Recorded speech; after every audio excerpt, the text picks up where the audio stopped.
네, 이 시간에는 예수님을 얼마나 사랑하나요? 라는 제목을 가지고 함께 말씀을 나누도록 하겠습니다. 어제 토요일 오후에 운전을 하고 이렇게 지나가는데 교회에 불들이 많이 꺼져 있는 모습들을 봤습니다.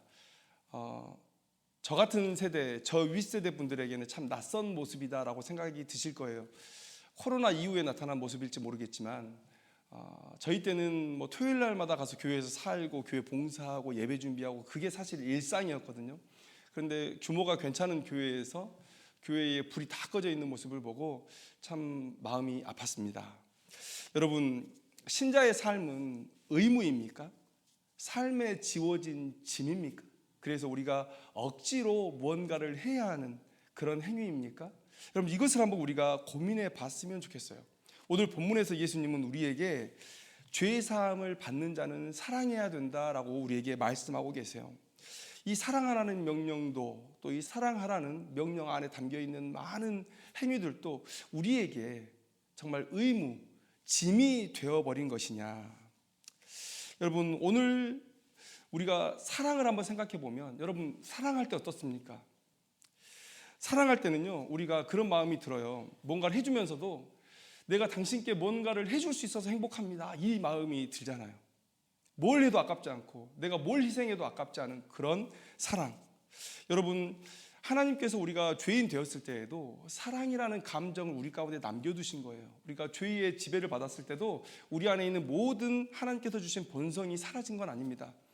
희미하지만 그 흔적들이 남아있는데 사랑도 그 중에 하나죠. 하나님의 본질이 사랑이세요. 삼위일체 간의 사랑하심으로 함께하고 계십니다. 그 관계가 너무 좋아서 우리와 사랑하기를 원하셨어요. 그런데 그 사랑의 감정을 다 지워버리실 수가 없는 거죠.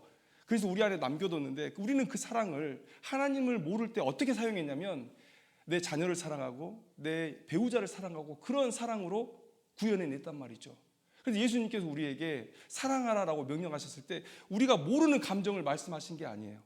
우리가 모르는 감정, 모르는 행위들을 말씀하시는 게 아니라 진짜 우리가 사랑하는 사람들을 위해서 어떻게 하고 있는지 그것을 보면 우리가 하나님께 보여야 할 그 사랑의 모습을 알 수 있다는 거죠. 그런데 오늘 예수님은 본문에서 두 가지를 명확하게 말씀하시는데 뭡니까? 예수님은 예수님으로 인해 죄사함을 받은 사람이라면 예수님을 반드시 사랑해야 한다. 사랑할 수밖에 없을 것이다 라는 것을 말씀하고 계세요. 그리고 그렇게 예수님을 사랑하게 된 자에게 내가 요구한 그 믿음의 삶은 결코 의무나 짐이 아니라 행복이요 기쁨이 될 것이다. 이렇게 오늘 본문에서 우리가 말씀해 주고 있다는 거예요.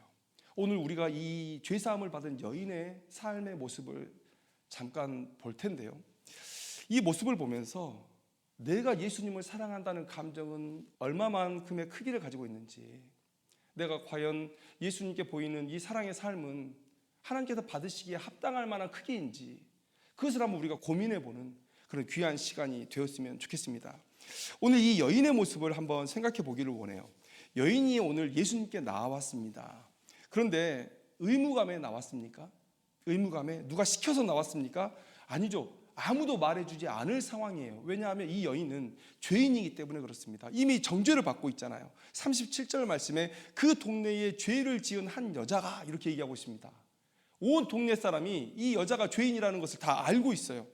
그런데 그녀가 주님을 만나기를 원했어요. 스스로 주님께 나오기를 원했다는 거예요. 37절 말씀을 보면 그 동네에 죄를 지은 한 여자가 있어 예수께서 바리새인의 집에 앉아 계심을 알고 왔다, 이렇게 말씀하고 있습니다. 이웃 사람들에 의해서 죄인으로 정죄를 받았어요. 이 여인은 전해져 오는 말로 하면 몸을 파는 여인이었다, 이렇게 생각을 합니다. 여러분, 성경 말씀에 부정은 접촉을 통해서 전염됩니다. 접촉하면 안 돼요. 이 몸을 파는 여인, 이 부정한 여인, 죄인으로 정죄받은 여인이 이 많은 인파가 몰려있는 곳에 들어온다? 모든 사람이 다 알고 있는데요. 쉽지 않은 결정입니다. 아마 멸시의 시선이 있었을 것이고 그녀를 비난하는 목소리도 들어야 했을 것입니다. 어떻게 이런 자리에 네가 나오느냐? 그런데 그 비난과 그 멸시의 시선을 뚫고 지금 예수님 앞에 나와왔다는 거예요. 누구도 강제하지 않은 일을 이 여인이 하고 있다는 것입니다. 또 그녀는 그냥 오지 않았어요. 37절 말씀을 보니까 향유 담은 옥합을 가지고 와서 이렇게 기록하고 있어요. 자기 집에 손님이 왔을 때 유대인들의 전통은 머리에 감람유를 바르는 거예요. 감람유. 그런데 이 향유는 감람유하고는 비교할 수 없을 만큼의 큰 가치를 지닌 기름입니다. 그런데 감람유를 가지고 와서 발라도 참 잘 대접했구나. 그리고 자기에게 그럴 의무도 없어요. 초대한 사람이 자기가 아니기 때문에. 그런데 향유를 가지고 와서 예수님께 발랐다는 거예요. 자, 그 다음에 누가 자신의 머리카락으로 발을 씻습니까? 예수님도 제자들의 발을 씻길 때에 수건을 가지고 닦으셨어요. 자, 수건으로 하면 되는 거예요. 나중에 우리가 조금 더 이 행위에 대해서 생각해 보겠지만, 여러분, 예수님께서 샌들을 신고 그 흙밭을 걸어서 지금 바리새인 시몬의 집에 당도한 것이죠. 이 바리새인 시몬은 예수님의 발 씻을 물도 주지 않았습니다. 흙발 그대로예요. 그런데 그 흙발을 자신의 눈물로, 자신의 머리카락으로 그렇게 닦아내고 있다. 여러분, 이것을 강제한다고 할 수 있는 일일까요? 여러분, 그녀가 흘린 눈물 한번 우리가 생각해 봤으면 좋겠어요. 그녀가 흘린 눈물, 여러분, 우리가 이 본문을 읽을 때 여인이, 죄인으로 정죄받은 여인이 눈물을 흘렸다라고 하니까 우리는 선입견을 갖습니다. 벌써 이미 마음속으로 결정을 해버렸어요. 그렇지, 죄인이라면 마땅히 눈물 흘려야지. 회개의 눈물이요, 후회의 눈물이요, 죄 사함을 간구하는 눈물이요, 이렇게 우리가 생각을 하는 거예요. 그런데 47절의 말씀을 한번 보세요. 이러므로 내가 내게 말하노니 그의 많은 죄가 사하여졌도다. 이는 그의 사랑함이 많음이라 사함을 받은 일이 적은 자는 적게 사랑하느니라. 자, 많이 사함을 받은 자는 많이 사랑하고요, 적게 사함을 받은 자는 적게 사랑한다고 말씀하셨어요. 그런데 이 여인이 행하는 이 사랑의 행위가 보통의 행위입니까? 아니죠. 지금 예수님께서 칭찬하시는 사랑의 행위죠. 정말 많이 사랑하는구나, 이 행위 아닙니까? 그런데 이 행위는 그 먼저 뭐가 따라와야 된다고요? 죄사함이 있어야 그만큼의 큰 사랑을 예수님께 보일 수 있다고 말씀하세요. 예수님께 나와서 예수님 제 죄 좀 사해 주세요 라고 구걸하기 위해서 나온 여인이 아니라 이미 죄사함을 받은 여인이 그 사랑의 감격을 가지고 예수님 앞에 나온 거예요. 그 사랑을 어떻게든지 표현해야겠다라고 나온 거예요. 그러니까 이 여인이 흘리는 이 눈물은요, 예수님 제 죄 좀 사해 주세요라고 흘리는 눈물이 아니라 이미 죄사함을 받은 여인의 감격의 눈물이에요. 자신의 죄를 사해 주신 그 예수님을 향한 큰 사랑의 눈물이라는 거예요. 아마 성경학자들은 얘기합니다. 세례 요한의 죄사함의 세례를 받았을 수도 있을 것이다. 아니면 예수님께서 갈릴리에서 오래도록 사역을 하셨으니까 갈릴리에서 예수님의 소문을 듣고 예수님의 복음을 듣고 죄사함의 확신을 가진 여인이 감사함을 표하기 위해 예수님 앞에 나온 것이다, 이렇게 우리가 해석을 하는데요. 그래서 50절의 말씀, 내 믿음이 너를 구원하였으니 평안히 가라. 이 말씀은 지금 내가 너의 죄를 사했다라는 선언이 아니라 이미 죄사함을 받은 그 여인에게 확증해 주시는 말씀이에요. 여러분, 우리가 죄사함을 받은 줄 어떻게 합니까? 우리가 죽어서 천국 갈 줄 어떻게 알아요? 우리가 믿음으로 아는 것이죠. 누구도 몰라요. 그래서 목사가 자꾸만 가가지고 너 구원 안 받은 것 같다, 이런 말씀하시는 분들이 있거든요. 이건 누구도 모르는 얘기입니다. 이거는 월권을 행하는 거예요. 예수님께서 오늘 이 말씀을 해주시는 것은 무엇입니까? 죄짐에 눌려있던 이 여인에게 해방을 선언해 주신 거예요. 이미 죄사함을 받았지만 다시 한번 선언해 주시면서 이제는 사람들의 무시와 멸시의 눈빛을 받고 살지 말아라 라고 온 사람들에게 지금 선언해 주신 거예요. 이 여인을 위해서 선언해 주신 거예요. 그러니까 이 여인의 눈물은 뭡니까? 기쁨의 눈물이요, 감격의 눈물이요, 또 예수님을 향한 사랑의 눈물이다라는 거예요. 이 눈물조차도 예수님을 향한 사랑의 표현이었다라고 우리는 해석해야 되는 것이죠. 그러면 예수님의 발을 눈물로 닦던 그 여인의 행위는 뭐였을까요? 여러분 한번 생각해 봐요. 38절의 말씀에 예수의 뒤로 그 발 곁에 서서 울며 눈물로 그 발을 적시고 자기 머리털로 닦고 그 발에 입 맞추고 향유를 부으니, 이 시대의 유대인들의 식사의 방법은 뭐냐면 이 가운데 식탁이 마련되어 있으면 이쪽으로 머리를 향하고 발을 저쪽으로 해서 비스듬하게 누워 있는 거예요. 누워서 이렇게 이 팔로 자기 몸을 지탱하고 먹으면서 이렇게 떼서 이렇게 먹는 그런 문화였습니다. 그러니까 식탁이 차려져 있고 예수님께서 비스듬히 누워 있으니까 외부에서 들어온 사람이 제일 먼저 예수님의 신체를 마주하는 것은 발이에요. 그런데 이 여인이 이 예수님의 얼굴까지 나아가지 못합니다. 손님을 접대하는 전통은 이 머리에 감람유를 붓는 것이지만 감히 예수님의 식사를 방해할 수 없었어요. 그래서 발치에 서 있었던 겁니다. 그래서 오늘 본문에 뭐라고 되어 있습니까? 38절 상반절에 보면 예수의 뒤로 가서 방해되지 않게 그 발 곁에 서서, 그런데 예수님을 만나니 눈물이 나는 거예요. 이 사랑하는 예수님을 만나니까 눈물이 나는 거예요. 그래서 눈물이 한 방울, 두 방울 떨어지는데 이 주체할 수 없이 눈물이 흐르는 거예요. 그래서 예수님의 발을 적실 만큼 눈물이 뚝뚝뚝뚝 떨어지는 겁니다. 그러니까 뭔가로 예수님의 이 발을 닦아야 되는데 자기의 옷으로 이렇게 닦자니 너무 예수님을 형편없이 대하는 것 같은 그런 마음이 드는 거예요. 그래서 고민하는 겁니다. 그런데 누구에게 뭘 달라고 할 수도 없는 처지이기 때문에 자기가 할 수 있는 최선의 사랑의 표현을 보인 거예요. 자기의 머리카락으로 이렇게 예수님의 발을 닦았다. 여러분, 모든 행동이 예수님을 향한 사랑이 진하게 묻어있는 행동이에요. 모든 멸시의 눈을 뚫고 예수님 앞에 나오는 것, 값비싼 향유를 가지고 예수님께 나온 것, 그 향유를 머리도 아닌 발에 붓고 자신의 머리칼로 예수님의 발을 닦아드린 것, 여러분, 이 모든 행위들이 오늘 예수님의 말씀을 따르면 죄사함을 받은 자들이 보여야 하는 사랑이다라고 우리에게 말씀해주고 계시다는 거예요. 여러분, 한번 우리 돌아보죠. 예수님은 오늘 이 본문에서 말씀하고 계십니다. 죄사함을 받은 자는 예수를 사랑할 것이다. 그리고 그 본으로 오늘 이 죄사함을 받은 여인의 이 사랑을 우리에게 보여주셨어요. 마땅히 우리 모두가 다 그러한 사랑을 해야 되는 자라, 이렇게 예수님께서 말씀하고 계신데, 과연 여러분, 우리가 기쁨으로 행하고 있습니까?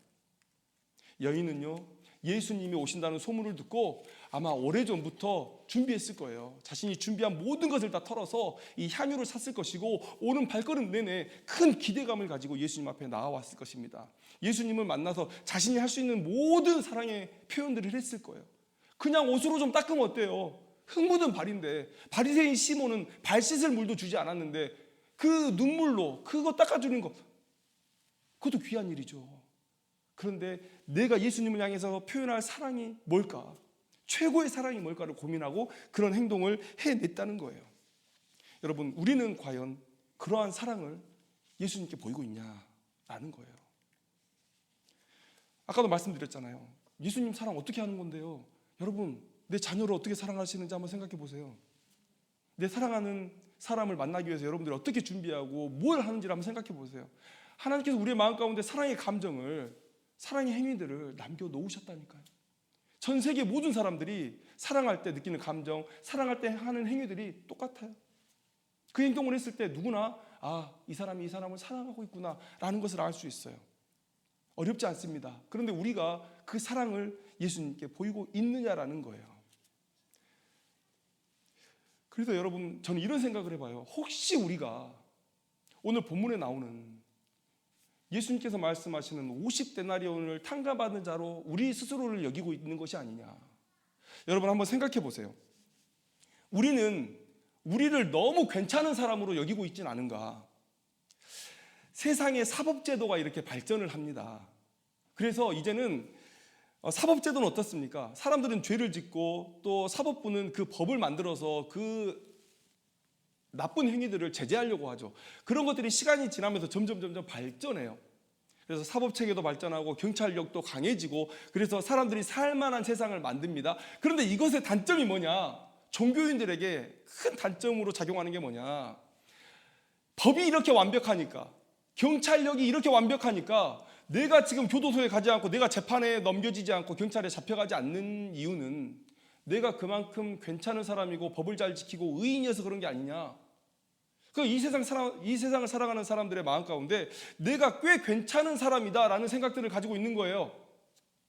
사법체계가 발전하고 경찰력이 세지고, 그래서 국가가 살만하게 질서 있게 유지되면 사람들이 그런 생각에 빠집니다. 나 진짜 괜찮은 사람 아니야? 그리고 스스로를 50데나리온 빚진 자처럼 생각을 해요. 그래서 그 모습이 우리의 신앙에 나타납니다.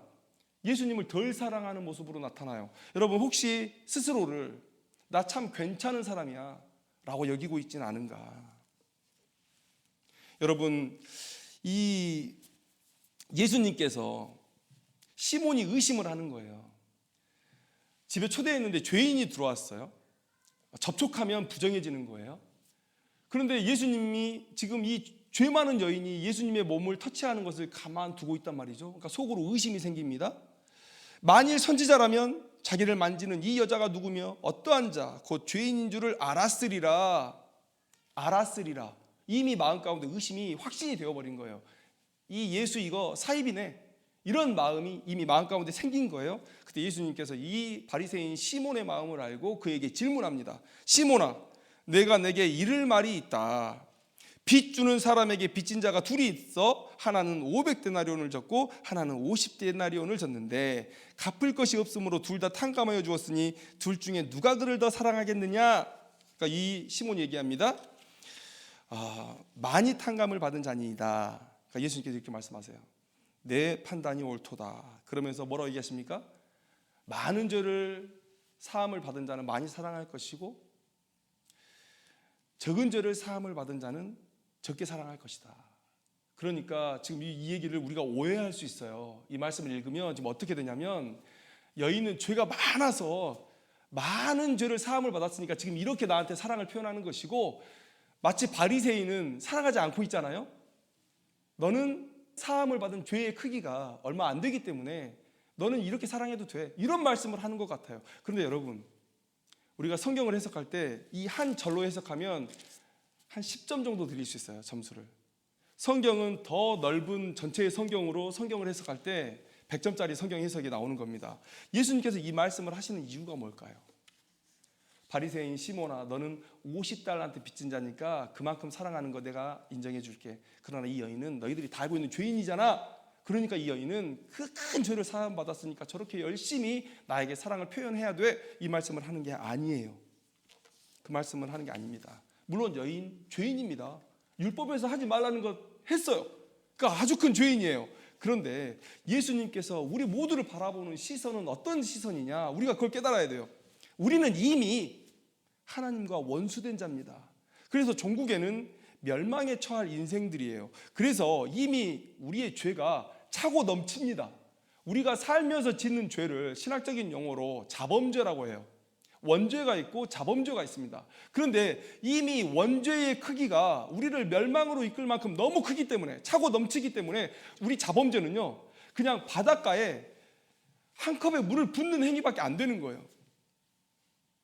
그런데 그 컵의 물이 다 찼느냐 조금 찼느냐 가지고 지금 싸우고 있는 것, 예수님께서 이 말씀하시는 것은 우리에게 네가 진 빚이 500데나리온이냐 50데나리온이냐 이거 따져보라고 주시는 말씀 아니에요. 이거 따져보라고 주시는 말씀이 아닙니다. 이 여인의 사랑을 본받아야 된다는 거예요. 너희들의 원죄, 자범죄, 너희들을 멸망으로 이끌어갈 모든 죄를 내가 사해줬으니 너희들은 500데나리온을 빚진 자로 생각하고 나를 사랑해야 된다. 이 여인의 본을 따라 사랑해야 된다. 이 말씀을 지금 주시는 거예요. 그래서 여러분, 다른 본문에 1만 달란트 빚진 자 얘기 나오잖아요. 그 다음에 일반 달란트 빚진 자와 또 대비해서 100데나리온 빚진 자가 나오잖아요. 여러분, 이거 비율로 따지면 어떻게 됩니까? 1달란트는요 6,000데나리온이에요. 그러면 1만 달란트와 이 100데나리온을 이 몇 대 몇으로 나눠보잖아요. 12만 대 1이에요. 12만 대 1. 1대 500데나리온, 50데나리온은 10대 1이죠. 그 다음에 1만 달란트, 100달란트, 12만 대 1. 그게 중요한 게 아니라는 거예요. 1만 달란트 얘기하실 때 뭡니까? 왕이 1만 달란트를 탕감해 줬다. 이 얘기는 누굽니까? 예수님께서 우리의 죄를 탕감해 주신 게 그거라는 거예요. 우리는 마땅히 큰 죄를 용서함을 받은 사람이라는 거예요. 1만 달란트를 용서함을 받은 사람이고, 오늘 본문의 말씀을 따르자면 500데나리온의 빚을 진 사람이고, 그래서 지금 시몬을 경고하고 계신 거예요. 너는 왜 너를 스스로 의롭다 여기느냐. 이 여인을 본받으라. 우리에게 마찬가지로 주시는 말씀이에요. 우리는 1만 달란트를 빚진 자, 탕감을 받은 자입니다. 500데나리온을 빚진 자, 탕감을 받은 자예요. 그래서 오늘 이 여인의 본을 따라 이러한 사랑을 마땅히 예수님께 보여야 된다는 거예요. 여러분, 이 시몬이 오히려 더 악합니다. 이 시몬의 행위가 오히려 더 악해요. 아니, 손님을 초대했으면 발 씻을 물을 주는 게 당연하잖아요. 그런데 씻을 물도 주지 않았습니다. 여러분, 유대인들은 집에 손님이 오면요 입을 맞춥니다. 그런데 예수님께 입도 맞추지 않았어요. 그 다음에 여러분, 유대인들은 손님이 오면 머리에 감람회를 붓는다고 말씀을 드렸어요. 그런데 아무것도 행하지 않았어요. 머리에 기름을 바르지 않았어요. 여러분, 머리에 기름을 바른다는 것, 여러분, 손님을 축복한다는 의미예요. 예수님을 축복하지 않았어요. 여러분, 그 다음에 또 하나 문제가 뭐냐면요, 이 시몬이 예수님의 몸을 손댔다는 말이 없어요. 입 맞추지도 않았죠. 그 다음에 뭐 닦지도 않았죠.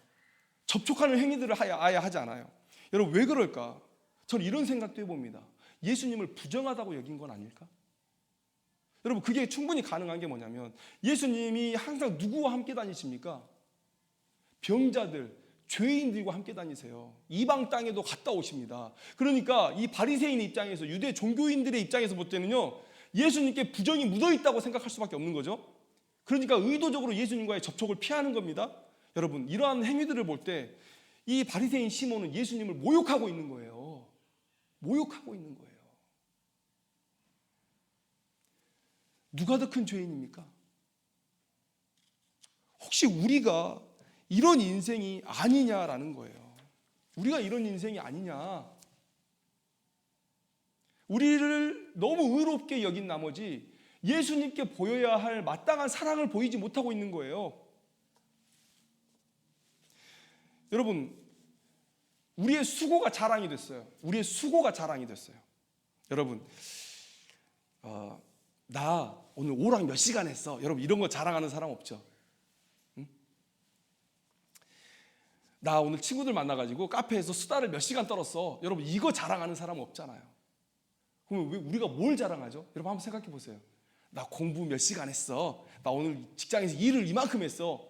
우리가 수고한 것들을 자랑해요.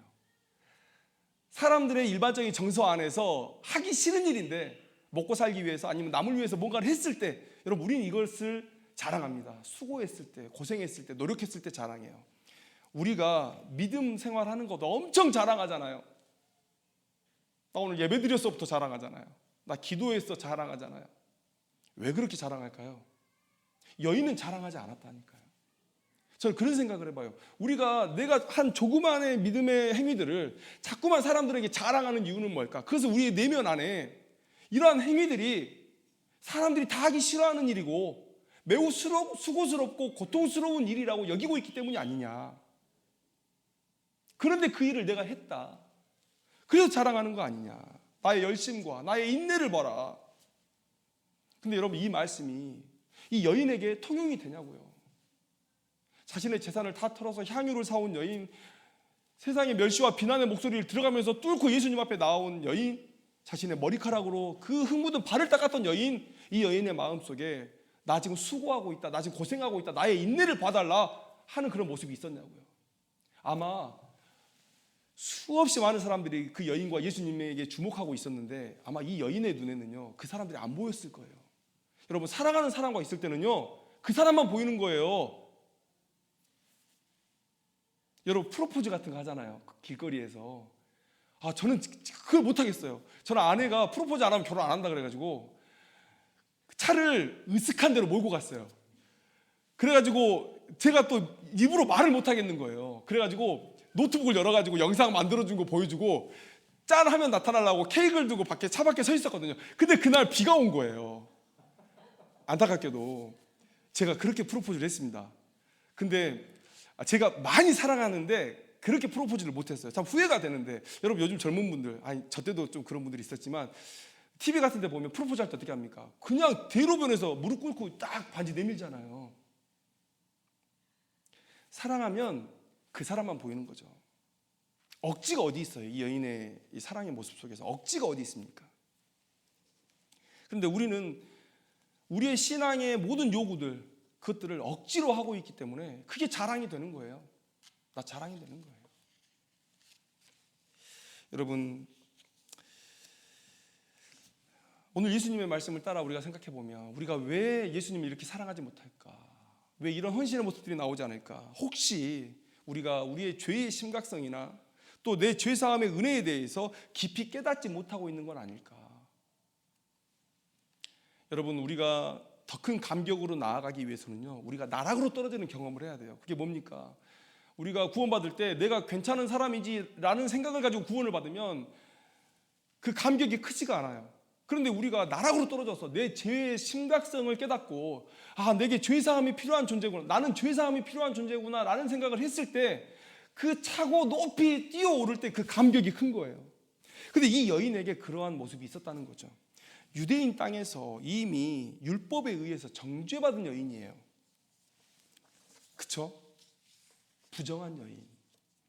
아무도 자신을 좋은 눈으로 바라봐주지 않고 아무도 자신을 만지려고 하지 않습니다. 접촉하려고 하지 않습니다. 그래서 그런 매일의 일상은 이 여인으로 하여금 죄에 대한 심각성을 날마다 깨닫게 했겠죠. 한 번 부정한 여인으로 찍힌 이 여인의 유일한 소망은 내가 이 사람들 속에 섞여서 살아갈 수 있을까? 내가 죄사함을 받을 수 있을까? 그런데 세례 요한을 통해서 예수 그리스도를 통해서 복음이 선포되어지고 죄사함이 선포가 되는 거예요. 그런 믿음을 가지고 이 여인이 죄사함을 받았습니다. 용서의 확신을 갖게 됐습니다. 그 감격이 얼마나 컸겠습니까? 그런데 여러분, 바리새인의 모습을 봐요. 죄에 대해서 가장 많이 말하는 사람이 누구예요? 바리새인들이잖아요. 장로들의 유전을 만들어 놓고 이것 어기면 죄야, 저것 어기면 죄야, 다 죄 얘기만 하잖아요. 죄의 얘기를 가장 열심히 하는 사람이 죄를 몰라요. 죄에 대한 심각성도 모르고 죄사함의 필요성도 모르고 자신이 얼마만큼의 죄인인지도 몰라요.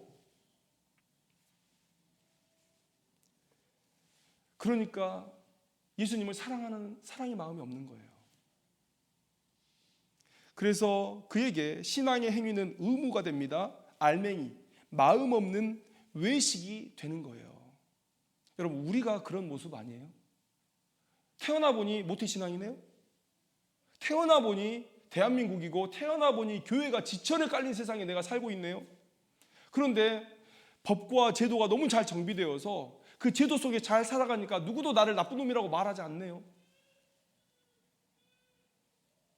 그래서 나는 꽤 괜찮은 사람이 됐고 부모님 따라서 교회를 왕래하고는 있지만 나를 꽤 괜찮은 사람으로 여기고 죄사함의 필요성도 못 느끼고 죄사함의 필요성을 못 느끼니까 예수님에 대한 사랑이 없고 그러니까 모든 행위가 다 의무요 짐이 되었고 외식이 되어버린 오늘 이 바리새인과 같은 모습이 우리에게 나타나고 있지 않느냐. 그래서 설령 예수님께서 저 문을 열고 우리에게 들어오신다 하더라도 일어나서 맞이할 사람이 있을까요?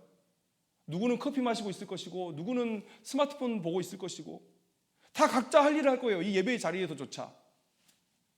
그러한 모습이 우리의 모습이 아니냐. 그래서 신앙의 삶 자체가 고역이 되어버리지 않았느냐라는 거예요. 여러분, 우리를 한번 돌아봤으면 좋겠어요.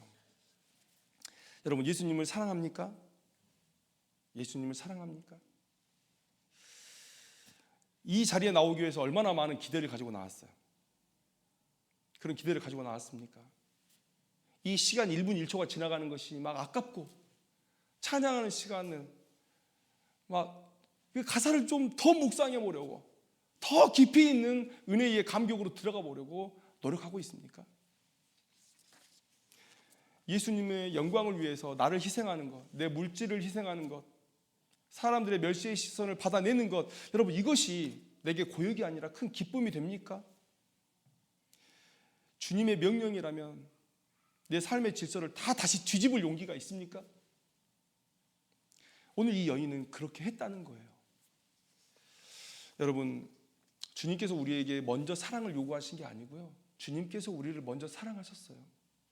죄를 사해 주셨고 우리를 구원하셨어요. 십자가에 달려 죽으시기까지 우리를 사랑하셨어요. 주님은 우리에게 사랑을 요구할 권리가 있으시다. 우리는 죄사함을 받은 존재로서 피조물로서 또 영원한 영광의 나라에 가게 되는 그런 자격을 얻음으로써 우리는 이 예수님을 사랑해야 할 의무가 있다. 이제 그 요청에 우리가 삶으로 답을 해야 될 줄로 믿습니다. 오늘 이 여인의 삶을 돌아보면서 함께 묵상하면서 내 사랑이 이 여인의 사랑을 닮아갈 수 있기를 소망합니다. 기도하겠습니다. 하나님 아버지 감사합니다. 오늘 주신 말씀대로 이 여인처럼 예수님을 사랑하고 더 사랑할 수 있는 우리들이 될 수 있도록 주님 인도하여 주시옵소서. 감사를 드리며 거룩하신 예수님의 이름으로 기도드렸습니다. 아멘.